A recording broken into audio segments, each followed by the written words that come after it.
तो ज्ञानात्मक होने से वो उसको समझेगा और समझाएगा। स्थापना निक्षेप क्या चीज है? स्थापना निक्षेप तो हमने भगवान की स्थापना कर दी मूर्ति में। अब स्थापना नए क्या चीज है? तो ये मूर्ति में महावीर भगवान की स्थापना है। ऐसा वो जो है ना, नए ज्ञानात्मक होने से वो स्थापना निक्षेप को ज्ञान का रूप दे देगा। वो आपको समझाएगा, वो आपको बताएगा, वो जानेगा। ये पूरा जानने का और बताने का काम जो है वो नए करता है। निक्षेप थोड़ी कुछ बताएगा। देखो भगवान, ये भगवान की मूर्ति है तो भगवान हमको बताएंगे क्या? निक्षेप से तो भगवान महावीर ये हैं, ये बताएंगे हमारे को? ये नहीं बताएंगे। तो बताएगा कौन? बताएगा कौन? बताएगा स्थापना नए, स्थापना वचनात्मक नए और ज्ञानात्मक नए, ये बताएंगे।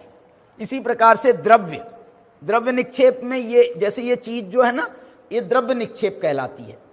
इसका भूतकाल, इसका वर्तमान काल, बोलो ये किताब का भूतकाल क्या है?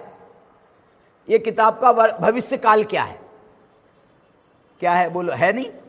जीर्ण हो जाएगी किताब भविष्य में, जीर्ण हो करके बिल्कुल पन्ना पन्ना हो जाएगी, चूरा चूरा हो जाएगा, परमाणु परमाणु हो जाएगा, हो भी जाएगा। और भूतकाल में, भूतकाल में भी परमाणुओं से ये निर्मित है।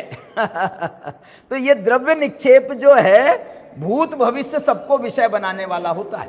तो द्रव्य निक्षेप को जानने वाला ये द्रव्य नय है। भाव नय क्या है? भाव निक्षेप क्या है और भाव नय क्या है? भाव निक्षेप है भैया हमको आप द्रव्य मत बताओ, द्रव्य मत बताओ, हमको तो ये प्रवचन सार का भाव बताओ। जो भाव निक्षेप से इसमें भरा पड़ा है, जो विषय, जो तत्व ज्ञान जो इसमें भरा है, हमको तो वो बताओ। तो भाव निक्षेप से इसमें भरा है और भाव नय से आप उसको बताओगे और उसको जानोगे। इस प्रकार से ये तीसरा विषय आएगा। चौथा विषय जो है, आखिरी का विषय, वो है नए वस्तु को पूर्ण रूप से व्याख्यायित नहीं करता तो उसकी आवश्यकता क्या है। देखो इसकी आवश्यकता ये है कि भले ही वो पूर्ण रूप से एक एक नए पूर्ण रूप से ना बताए, एक एक नए ना बताए, लेकिन यदि हम नयों का समुच्चय कर ले, नयों को इकट्ठा कर लेवे, जैसे मैंने आपको कहा ना 100 लोगों से हम अलग अलग पूछेंगे, तो वो 100 लोगों की बातें यदि हम सुने तो उससे हमको जो है उसका परिचय हो जाएगा क्या? नहीं हो जाएगा? सबका, सबका सुन करके।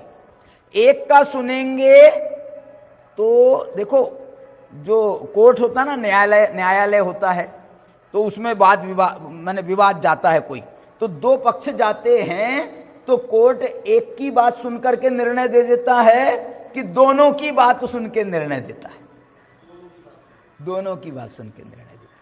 तो ये जो दोनों की बात है ना, एक नए भले ही पूरा नहीं बता सकता, लेकिन नए एक ही थोड़ी होते हैं, नए 2 भी होते हैं, 3 भी होते हैं। कल मैंने बताया था आपको, संख्यात होते हैं, असंख्यात होते हैं, अनंत हो सकते हैं।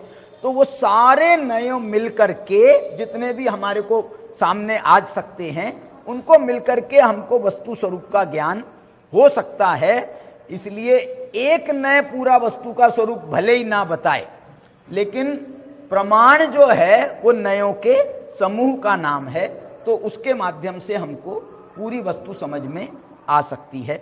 इस प्रकार से ये 4 विषयों पर अपन ने तो बहुत संक्षिप्त चर्चा करी है। शाम को इसकी और विस्तार से चर्चा होगी और अलग अलग विद्वान अपने अपने ढंग से कहेंगे, उसका टेस्ट अलग होगा। अध्यक्ष रहेंगे, मुख्य अतिथि रहेंगे, विद्वान विशेषज्ञ रहेंगे, सबके सानिध्य में बड़ी सुंदर चर्चा होगी। आप लोग इसमें शामिल होइए। चलिए अभी की चर्चा को यहीं पर विराम देते हैं।